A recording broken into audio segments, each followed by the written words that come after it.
لعيب اتلافه التيك توك واعلانات كريمات فاتيكا. وكلامنا طبعا عن احمد الشيخ لاعب الاهلي وبيراميدز السابق.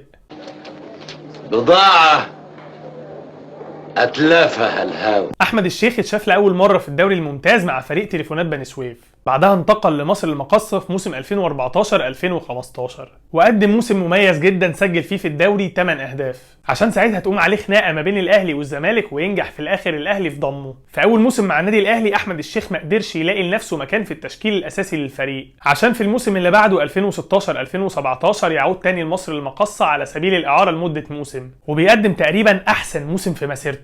كان بالفعل مكسر الدنيا وخد هداف الدوري ب 17 هدف. يرجع للاهلي مره تانية وسط توقعات ان هو اكيد هيحجز مكان في التشكيل الاساسي، لكن ده للمره التانية ما بيحصلش وما بيلاقيش لنفسه مكان جوه النادي الاهلي، وبنشوفه بديل على فترات او حتى خارج القايمه تماما. وطلع اعاره شويه للاتفاق السعودي برضه ما قدرش يثبت نفسه، عشان بعدها يرجع ويتركن على دكه